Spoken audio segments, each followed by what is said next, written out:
Dikasih Bu. Males. Males. Males.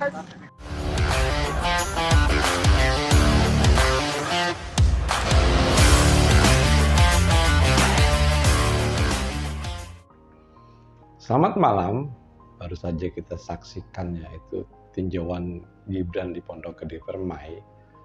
Ya, nggak tahu itu masalahnya juga apa. Tiba-tiba si ibu itu bilang males itu, tapi jawabannya Gibran tuh kalau nggak salah dapat Bu. Mungkin asumsi Pak gitu ya. Kalau Gibran tuh si ibu ini tuh menanyakan dapat bantuan nggak atau apa mungkin gitu. Dapat Bu. Terus ibu tuh melengos gitu, males Bu.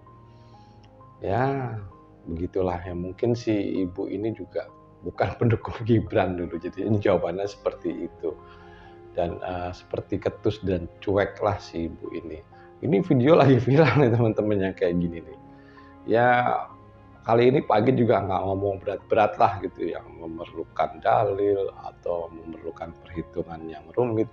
Karena ini isinya cuma gosip gitu, gosip tapi ya sebetulnya ini apa ya, skema politik ya menurut Pak Git. Ini salah satu jalan untuk mengenalkan kepada rakyat langsung lah, maksudnya seperti itulah istilahnya, pengenalan diri, membangun citra juga untuk di pemilu berikutnya atau apalah yang jelas ingin membuat supaya rakyat itu terkesan.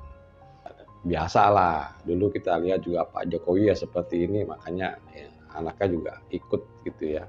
Jadi istilahnya buah itu tidak jauh jatuh dari pohonnya gitu ya.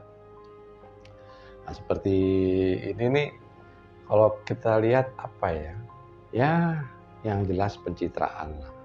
Ini berkesan banget pencitraan gitu.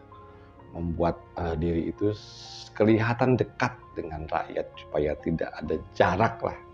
Ya gaya seperti ini udah kita lihat pada zaman Pak Jokowi dan ini nurun ke anaknya ya wajar-wajar aja gitu. Karena dulu dengan cara ini juga Pak Jokowi sukses gitu mendekati hati rakyat. Tapi si ibu ini yang menurut Pak Git ya mbok ya piye gitu loh. Itu wapres loh Bu, orang nomor 2 di Indonesia, bukan orang sembarangan.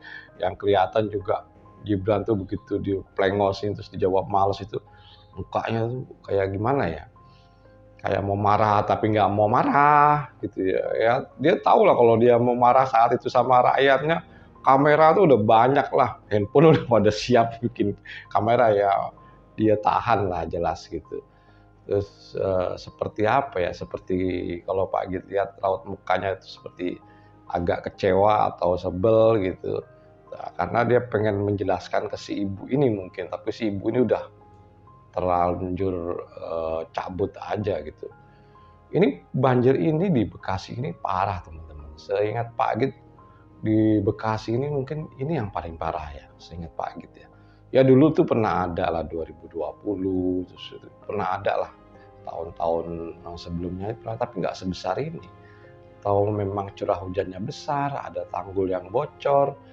Ini mengakibatkan ya bukan wapres aja gitu, seperti Gubernur Jawa Barat sendiri meninjau ke arah Bogor yang mengatakan kalau di sini udah kehilangan ruang terbuka, yang artinya di situ pohon teh itu daerah jalur hijau itu udah, jalur hijau di puncak sana di Bogor tuh udah banyak yang habis juga gitu ya, karena ulah manusia juga.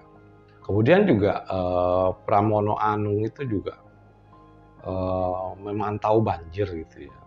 Memantau banjir, sempat langsung datang, tapi bukan di Bekasi ya, di Bidara Cina kalau nggak salah ya, ke Kampung Melayu itu agak ke utara lagi gitu ya. Kayaknya di situ memang kalau Pak Git lihat itu daerahnya memang mengantung gitu, memang tempatnya banjir di situ dari zaman bahla. Beda sama Bekasi ya, Bekasi kan ya baru-baru ini kalau yang dipantau sama Pramono Anung daerah Bidara Cina ya di Kitaran Jatinegara itu ya. Nah, itu memang dari dulu memang daerah banjir dari Pak Git kecil, zaman Pak Git SD itu udah bentar-bentar banjir di situ ya. Memang itu posisinya tuh mepet banget dengan Kali Ciliwung. Banjir seperti ini ya bencana alam lah katakannya. Ini memang sering dibuat ajang promosi politik lah.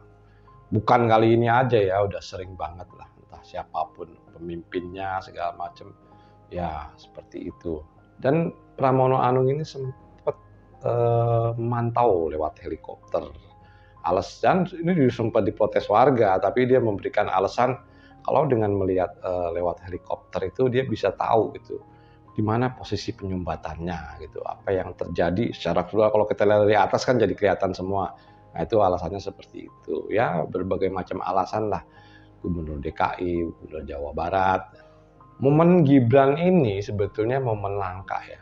Seperti dicuekin atau diomelin emak-emak lah gitu. Ini menurut Pak Agit ya momen yang sangat langka. Jarang lah seorang emak-emak berani begitu ke Wapres itu ya. Baru kali ini ya menurut Pak Agit ada apa namanya bawaan sentimen juga sama Gibran ini. Jadi intinya begini teman-teman ya. Caranya Gibran beda gitu ya. Caranya Pramono Anung itu beda.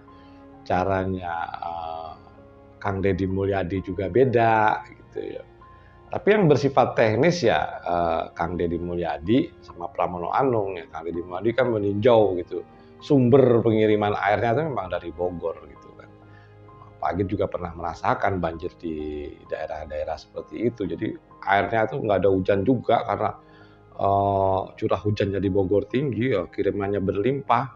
Nah ini kan kalau terjadi bottleneck, penyumbatan gitu ya, distribusinya nggak lancar gitu. Padahal kan kalau di Jakarta juga udah ada banjir kanal timur gitu ya.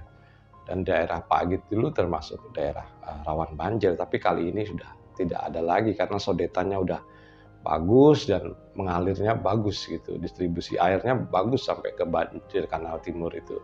Atau biasa orang menyebutnya BKT. Dengan melihat dua orang gubernur tadi yang sifatnya teknis, nah ini berbeda dengan Gibran. Gibran ini sifatnya tidak teknis, artinya meninjau ke lapangan. Yang ditinjau ya pertama yang jelas korban gitu. Yang kedua itu mungkin mengecek juga ya, mengecek bantuan apakah sudah terdistribusi dengan baik atau belum gitu. Cuman emang lagi sial aja disemprot sama emak.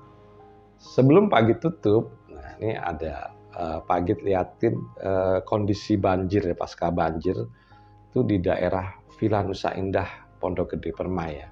Kita cek yuk videonya. Tsunami di Villa Nusa Indah, Pondok Gede Permai. Lebih parah lagi nih.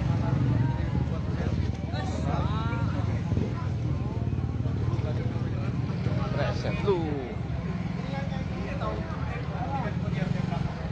Motor terkencet. Mobil jempali.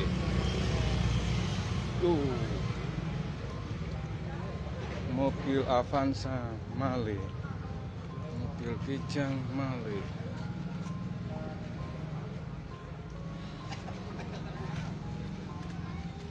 mobil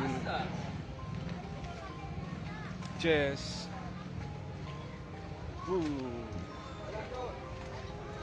Jempali kafe,